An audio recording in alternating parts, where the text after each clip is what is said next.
se tornam caricaturais, são caricaturas do poder.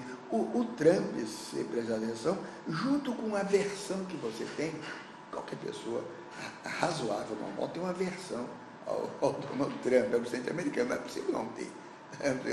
Você tem uma certa aversão, seja por um detalhe que ele faz questão de ter, que no fundo ele pode prosperar dessa aversão, seja na maneira como ele trata a mulher, as mulheres, que é caricatura, é caricatural, seja na relação que ele tem com os poderosos serviços secretos americanos de inteligência, que ele vai estar desculhambando tudo isso, que ele tem com a política, com os estudos. Ele é uma caricatura do poder, mas é uma caricatura forte,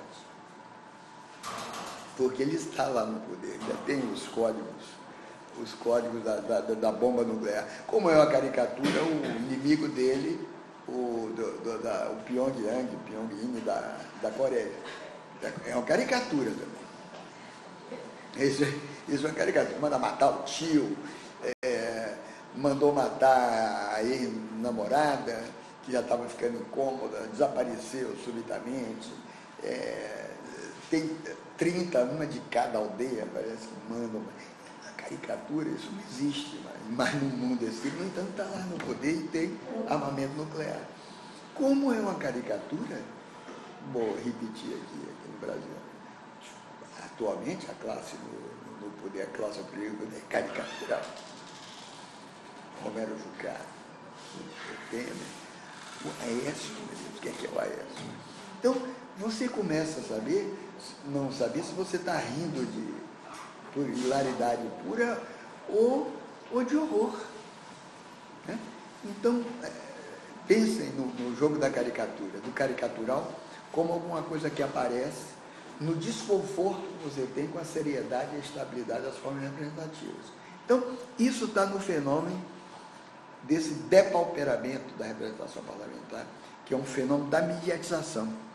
Então, esse fenômeno é um fenômeno do poder sem política visível, mas é um poder que aprofunda o controle social. É um poder sem política. O poder da mediatização é um poder sem política, mas ele aprofunda o controle social. Por exemplo, então, você sabe desde agora que esse poder do número, o poder algoritmo, é enorme. Mas eu citei há dias atrás, na palestra que fiz na Compós, um dado da revista Wired, que é um dado relevante, que entre 2009 e 2011, que os serviços de inteligência militar dos Estados Unidos investiram milhões de dólares em modelos algorítmicos para quê? Para prever distúrbios políticos em escala global, principalmente os países árabes. Eles não conseguiram sequer prever o fenômeno da Primavera Árabe, que destabilizou o governo. Conseguiram prever, ou seja, o poder algoritmo é enorme, mas não é infalível. Ora, então, é pertinente, quando você está descrevendo a sociedade mediatizada, você especular, ou você refletir, sobre se a política, em sentido amplo, se a política em sentido largo, quer dizer, a política como evento essencial à organização da pluralidade humana, é isso política. É um evento essencial à organização da diversidade humana, da pluralidade humana. A política não é a classe política, é esse evento essencial à pluralidade, à organização da pluralidade. Se considerando a crise sistemática dos aparatos de Estado, considerando a decomposição das formas tradicionais de representação, será que a política ainda se revela um caminho institucional aberto às sociedades civis? Porque na descrição que eu fiz aqui, e nas anteriores, eu estou falando de uma prevalência da organização. Essa organização pode ser a corporação, a empresa e a própria organização midiática, que a mídia é uma organização. Né? Mas, enquanto que a política joga do lado da instituição, do lado das instituições. Então, será que existe ainda um caminho institucional aberto às sociedades civis? E aí a pergunta que nos interessa muito aqui, as escolas de comunicação. Será que, se ainda tem um lugar para a política, será que, junto com ela, existiria uma prática jornalística independente? Quer dizer, entende? O que é que eu estou falando de uma prática jornalística independente? Uma prática com razoável equilíbrio entre corporação econômica e posição de classe social. Essa independência com que a imprensa jogou sempre. Que a imprensa moderna é empresa, né? Ela é uma corporação, mas é uma corporação que não se equilibra entre o que ela diz, o que ela falava, o que ela diz, e a classe social que ela, de algum modo, representa, pertence ali. Portanto, ela podia criticar, eventualmente, a própria classe social que ela representa. É por isso que um jornal como Correio da Manhã, quando aparece no início do século XX, primeira década, o mote do jornal, no primeiro editorial, ele diz assim: esse jornal não veio para fazer ministros, ele veio para derrubar ministros. Né? Veio para derrubar ministros. Isso significa o seguinte: nós vamos aqui para o combate. Né? O combate é o poder. Mas esse jornal, por outro lado, a situação de classe do proprietário desse jornal não é diferente desse ministro que ele vai derrubar. Né? É esse equilíbrio razoável que eu falo, esse descolamento que o jornal, enquanto instituição, jornalismo enquanto instituição, tem do jornal enquanto organização empresarial. Por isso que essa distinção entre organização e instituição me pareceu tão estratégica aqui, para falar da mediatização.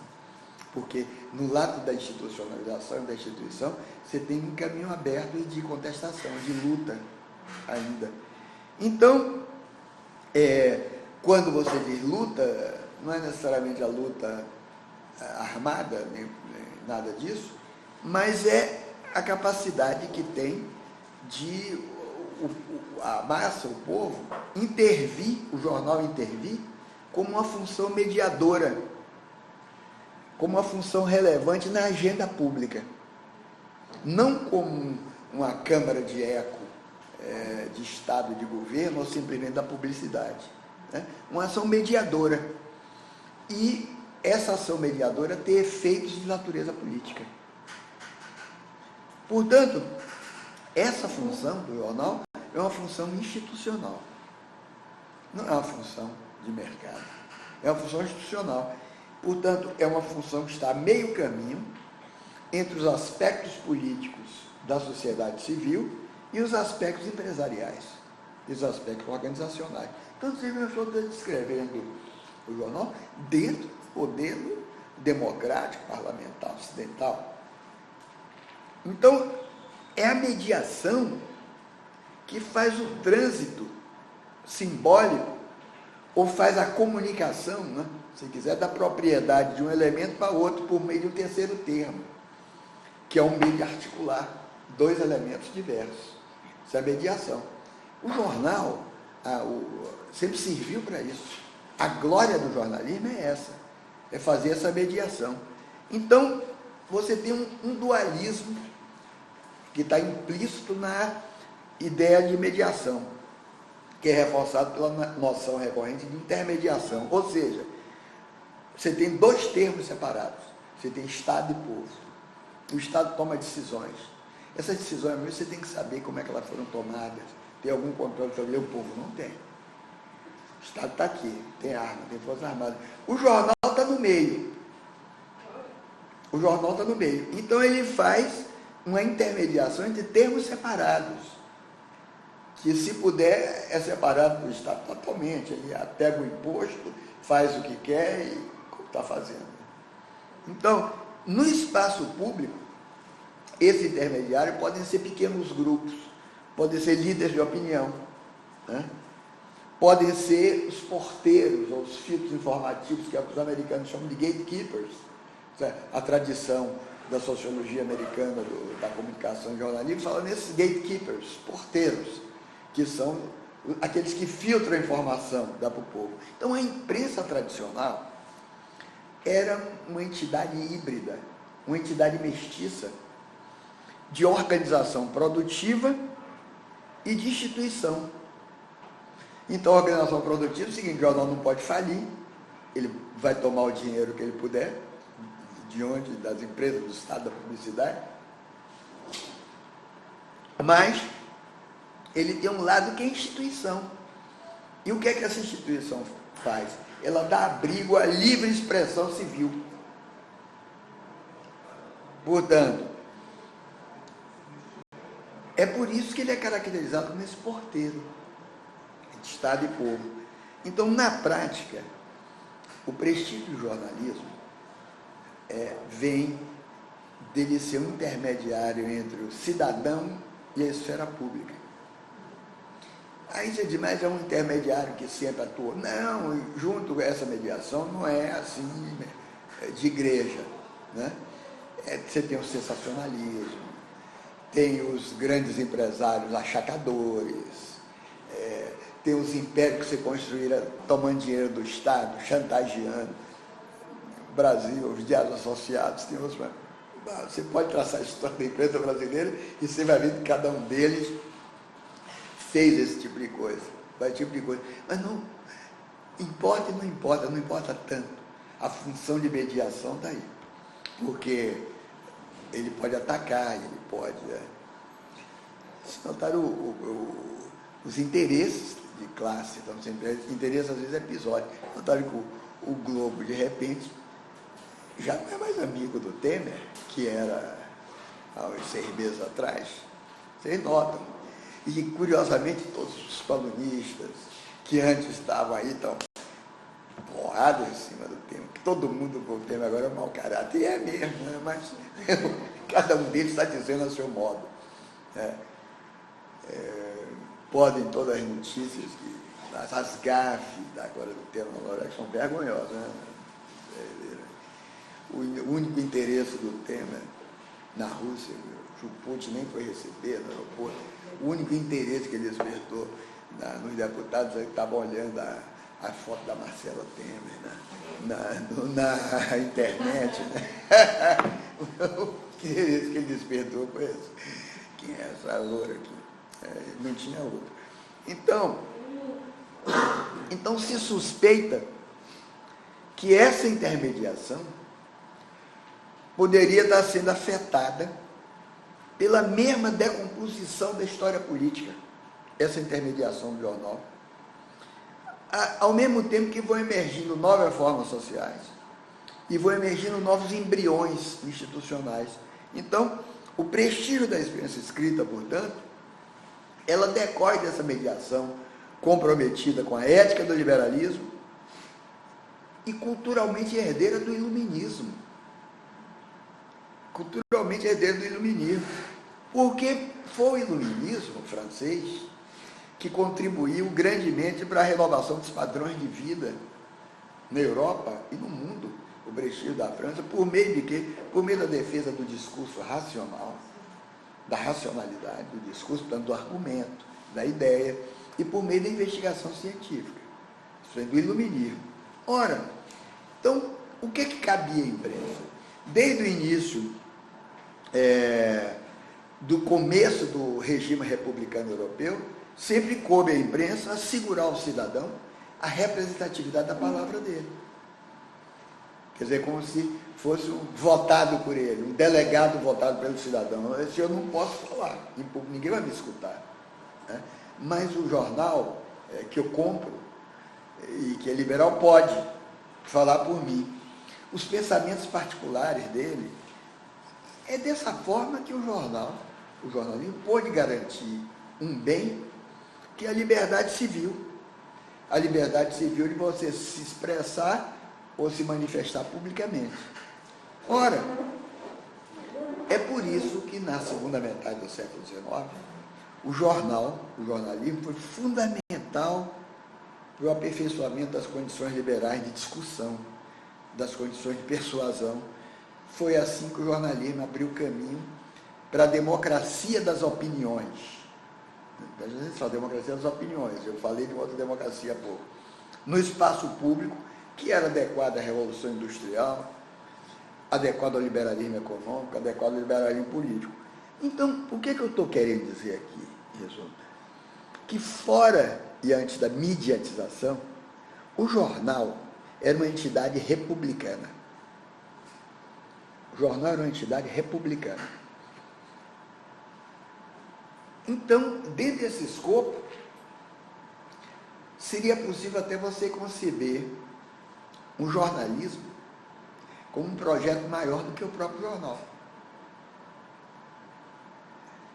Por volta de 1920, John Dewey, o grande educador e filósofo pragmatista americano, ele dizia que o jornalismo devia ir além do puro relato objetivo dos fatos, do acontecimento, para se tornar o que? Um instrumento de educação e debate públicos. Isso é a ideia de Dewey, 1920. Ou seja, que relato objetivo é esse? É o modelo do relato em que o jornal reporta e o indivíduo consome o que ele reporta. Preste atenção, isso é de Dewey, 1920. Você vê como o abastardamento disso na rede técnica, ou no que se acha jornalismo por rede técnica, em que o afinamento desse consumo de pílulas está aumentando muito. Nos Estados Unidos não, ainda é o Facebook, mas aqui no Brasil, o consumo de notícias pelo WhatsApp. Mas é pílula, é esse modelo do jornalismo de você consumir a pílula de informação, ou a fofoca. A fofoca, é o fofocalismo, né? O fofocalismo dele. Então, porque, na visão de Dewey, o jornal viria favorecer o diálogo direto entre cidadãos e jornalistas. Então, nesse diálogo direto, a atividade jornalística, mais do que reportar, o repórter, ele teria no âmbito a promoção de uma conversa pública. E olha só, essa conversa pública, isso aí daria uma outra aula. Porque a ideia da conversa pública é a ideia da famosa República das Letras francesa, que é o que o iluminismo constitui. Quer dizer, antes, né, do iluminismo, metade do século XVIII, na França, e já vinha de fim do século XVII, constitui-se os salões, as academias, até as grandes casas onde foram importantes a figura da mulher, se afirma também, aí como intelectual, nos grandes salões, onde as conversas iam de tudo. A conversa desde da metafísica, da religião, a ciência, as ideias. Então, o que o francês chama na República da Lei, la conversation, a palavra conversa em português nem dá a dimensão disso, mas eu também não posso dizer como conversação, porque não é exatamente o caso em português. Mas a conversa pública. Isso aí era uma conversa pública. Pegar um tema e esse tema ser transformado nas discussões de salões, na retórica, conversa erudita, com sábios. Isso impregnava, principalmente a cabeça dos cultos, como John Dewey. Então ele está sonhando aqui em botar o jornal não sendo uma conversa pública. Conversa pública é um diálogo público. Um diálogo público. Por exemplo, digamos, você pega uma crise como a que está aqui no Brasil, né? Então o jornal, sem dúvida nenhuma, o jornal tem nos permitido o acompanhamento dessa crise. E esse acompanhamento supõe uma espécie de radiografia generalizada dos fatos, acontecimentos. Você não aguenta mais, aliás, ouvir falar prende, não prende, prende o Aécio, solta o Temer, prende esse que vai com tornozeleira eletrônica, hoje condenaram o Palocci, amanhã vai apresentar dentro.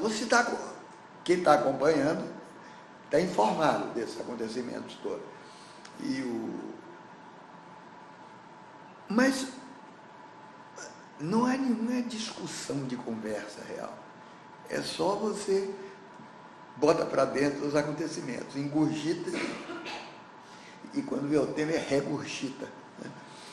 Mas você imagine um diálogo civil em que você vislumbrasse um desfecho para a crise, uma saída para a crise. A saída pode não ser técnica, nunca é técnica. Desculpa. Pode não ser técnica, mas ela dá um consenso social. Sobre qual é o desfecho? É possível você vislumbrar um desfecho, discutir sobre o desfecho. Numa conversa dessa que eu descrevi da República das Letras, isso apareceria, certamente.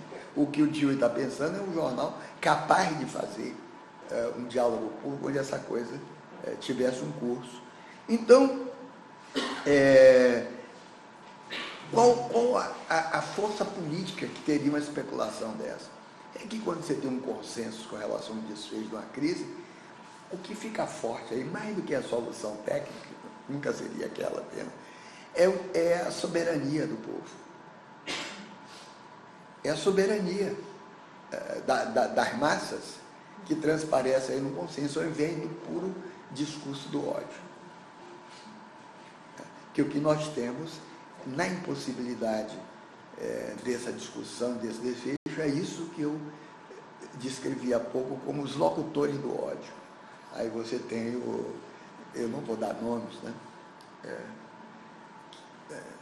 Não é prudente. Eu já fui processado por isso. Dá nomes ao óbvio, e ficam na espreita para ver se você diz, então, processar por danos morais. Mas você sabe, então, e surge o discurso do bestialógico. Tem umas duas figuras atuais que aparecem na Bíblia brasileira que se dão como filósofos. É de um bestialógico total. Tem milhões de seguidores. Milhões de seguidores. Bestialógico total. Total. Sim, porque não há conversa real. Não há. Você diz o que quer. Diz e vocifera. Diz e vocifera. É isso que eu chamo de protofascismo. Protofascismo é uma forma embrionária do fascismo, e recordando o que diz Polanyi, que a situação fascista, que é o protofascismo, que não precisa de partido para existir. É um grande engano. O fascismo não precisa de partido, não precisa de organização. Israel teve duas grandes organizações de partido. O nazifascismo tinha um partido, nazifascismo, e o fascismo italiano tinha o Fascio, tinha um partido fascista. Mas, ao mesmo tempo, na Europa inteira, o fascismo foi um fenômeno generalizado no mundo e não tinha partido. Tinha situações onde ele aparecia sempre como reação emocional. Porque o fascismo era uma reação ao conservadorismo e uma reação ao socialismo, né? Dentro de impasses, dificuldades que a sociedade de mercado emergente estava tendo. Nós temos uma situação protofascista, que é aqui no Brasil aparecendo. O protofascismo explode em todo lugar e a grande manifestação do fascismo é o ódio. A linguagem universal do fascismo é do ódio. E nós temos isso hoje repercutido pela mídia, difundido pela mídia, nesses que eu estou chamando de locutores do ódio. O locutor do ódio. Ora, então, nós estamos, portanto, precisando de uma dose de racionalidade muito grande, de racionalidade pública. Uma contrapartida. Portanto, seja no jornalismo escrito, ou seja no jornalismo eletrônico, o dever do jornalista para com o público leitor dele, portanto, o compromisso ético do jornalista, seria dizer uma verdade. Uma verdade que fosse reconhecida como verdade pelo senso comum, desde que o enunciado, se no jornal, corresponda a um fato determinado. Ora,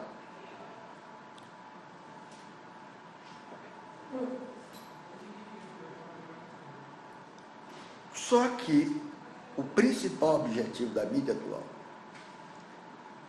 da mídia nessa sociedade que eu chamo de mediatizada, sob o regime de uma temporalidade de um tempo que é totalmente identificado com o capital. O objetivo da mídia hoje é se apropriar do tempo do consumidor. É roubar o tempo do consumidor. O material, o capital do consumidor para a mídia é a atenção. Então, a apropriação, a mídia não está constituída aí para verdade consensual nem pública, está para pegar o seu tempo. Eu faço essa mídia nova, eletrônica. Então, por quê? Porque o tempo do outro é rentável. O tempo de cada um de nós é rentável. Quer dizer, nós não consultamos o Google de graça, porque isso é de graça. A nossa consulta, o nosso tempo, a nossa atenção ali é captada, seja qual for a consulta que quiser, é captada e é reaproveitada nos arquivos de consumo, de modo que um arquivo desse de dados, por agências especializadas, de TI existe, vale ouro. Vale ouro. E bem manipulado, bem dado, é capaz de juntar a preferência de um momento com a de outro e dizer qual é o tipo de tendência sua de consumo, qual o tipo de gosto, de preferência que você tem com relação a cores, que preferência possível você terá com relação à posição política, ao posicionamento político, ou seja, é um novo tipo de perfil antropológico feito por algoritmos. Então, a proposta histórica do jornalismo, ao contrário, sempre foi de se afinar eticamente com ideais coletivos, como a visibilidade das decisões de Estado, o estabelecimento da verdade sobre questões essenciais para a coletividade, uma informação supostamente isenta sobre a vida cotidiana, livre manifestação de pensamentos, essas coisas que eu falei aqui há pouco. É isso que Kant chamava de publicidade. Publicidade era isso, que nós podemos chamar, talvez hoje, de publicismo. Publicismo, a publicização da verdade. Ora, esses efeitos políticos da imprensa, só foram políticos porque eles correspondiam à diversidade das expressões que correspondiam a posições de classe diferentes relativas aos três poderes do Estado. Os poderes do Estado, legislativo, executivo, judiciário, e ao funcionamento da economia. Então, vejam só, a realidade da democracia representativa é alimentada por esse jogo de diferenças. A democracia não é a liberdade e a escolha que você tem para vestir o que você quer, para ir buscar a informação que você quiser, e para fazer o que você quiser, ser o gênio. Isso tudo são efeitos de direitos humanos e efeitos de modernização que existem dentro do jogo da democracia, mas a democracia não é isso. A democracia não é isso. A democracia é o jogo público de diferenças entre posições de classe diferentes e alianças políticas frente aos poderes constitucionais. São posições de classe frente àqueles três poderes.